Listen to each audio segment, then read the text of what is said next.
So your Mazdaspeed engine blew up, or perhaps you bought one with a blown engine. Most people will just go ahead and get another 2.3 litre Dizzy engine and put that in. That's not what I do. I've got something that is cheaper, more reliable, offers more torque, and it's cooler.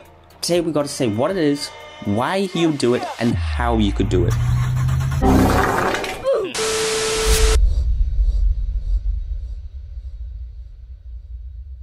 So, with the Mazdaspeeds, typically I've seen around between 180,000 kilometers and 240,000 kilometers, the engines blow, and it's always the bottom end, whether it's the piston rings or the rods, they all blow up.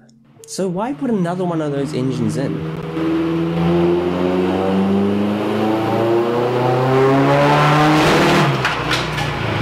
Okay, so what is this engine? What we gotta do is get the block from a Mazda MZR 2.5 litre or a Duratec 2.5 and put the Mazdaspeed head on top of that. Everything bolts right up, it's cheaper, more power, it is great. This block is from the same exact family that the Mazdaspeed's block is. It's the MZR family. There's the 2 litre, the 2.3 and the 2.5. And that's right, that 2.5 block bolts right up to everything for your Mazdaspeed. Your manifolds, or your accessories, your sensors, your ECU, and your head. Everything bolts right up, just sort of like how people do the K24 blocks with the K20 heads. So then, why would you want to swap this engine as compared to a normal 2.3 Dizzy Turbo? First of all, it is much cheaper. This is New Zealand prices, a 2.3 whole complete engine from a professional dismantling business, 4.5 grand. A 2.5 litre engine, 700 New Zealand dollars. That is a saving of $3,800. Wow. It's way cheaper. Another reason is that it's naturally got to make more torque. It's bigger capacity. And this is really cool because the Mazdaspeeds already have so much torque, so to make that even bigger is spectacular. And since it's bigger, generally with the same sort of mods you've got, the same turbo setup and bolt-ons and all that, generally you will make more power and torque. Another reason is that it is a more reliable engine. What I mean in this particular is it's a lot less finicky.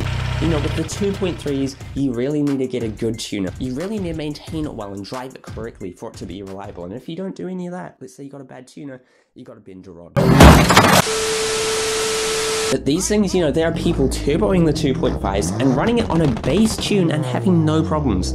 Yeah, that's crazy.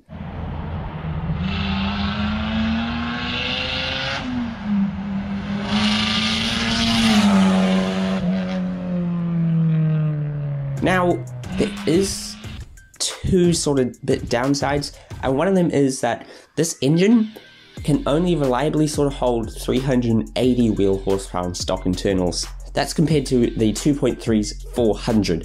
So yeah, it's only 20 wheel horsepower down, and honestly, I think it's because there's not a lot of people with the 2.5 who are pushing it to find its limit. And the other thing that is perhaps potential downside is if you've got a stock KO4 turbo, you know in the 2.3s how they really sort of run out of puff at the higher RPMs? When you get a bigger engine, that you ought to feel that more. So it would be ideal to get a bigger turbo, but not necessary. If you do like this video, a like would be appreciated, surely.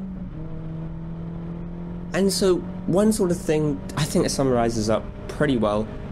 So why would you want to do this swap? If we think about it, right, the only real issue with the 2.3 litre Dizzy engine is the bottom end. It's always the bottom end that blows up. It's the rods or the piston rings.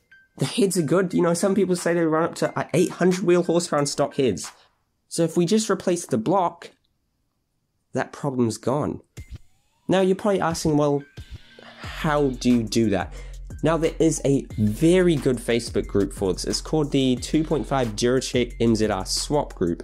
Now these people do the 2.5 swap on NA Mazdas, on Mazdaspeeds, on Miatas, on Fords. It's a really great resource, and that's where I got most of this sort of knowledge about it from. So yeah.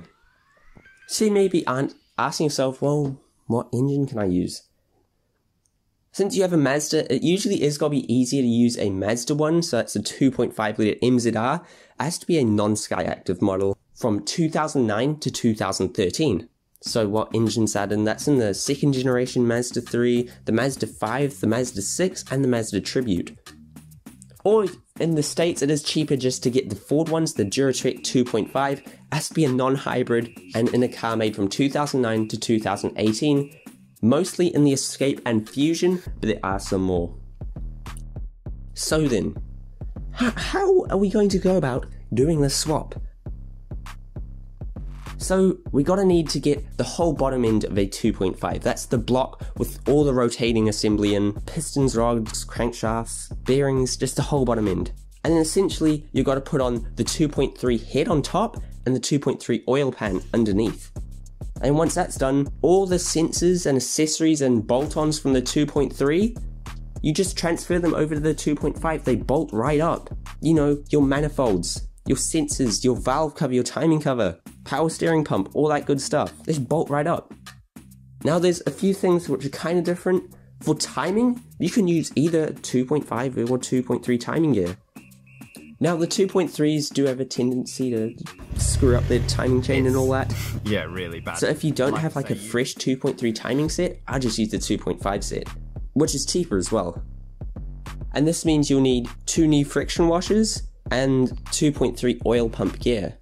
And when timing it, you'll just need the 2.3 timing tools. And I'm guessing that with your 2.3 blowing up, the oil pickup tube is probably filled with all these metal shavings and all that, so just getting you one of them, just for a 2.3. You'll need 10 new head bolts from the 2.3. You'll need a head gasket. I'd go with the 2.5 one. And that's about it, really. It's not bad at all. The hardest part, I would say, is doing with the whole oil feed and oil drain for the turbo. We need a router system that brings oil to and from the turbo. So for the oil supply, you can run it off the oil filter housing, some 1/4 inch MTP fitting, and a T-connector. You'll need about 4 feet of 1/4 inch line. And a 1/4 inch fitting for the turbo. Now, someone used some fuel line thing from a Honda Civic. I don't know which Honda Civic, but yeah. It's a cheap part is what I'm saying. Then for the oil return, you just need to drill into your oil pan. I'd pay someone else to do that. I'd be scared. Then you can get a AN fitting with a 90-degree bung, requires no welding, and then 1.5 feet of braided steel lines. And that's the swap done. You've now got a bigger engine, it's cheaper, it makes more torque, it's better, and that's it. If you did enjoy, drop a like and subscribe. We'll see you next time.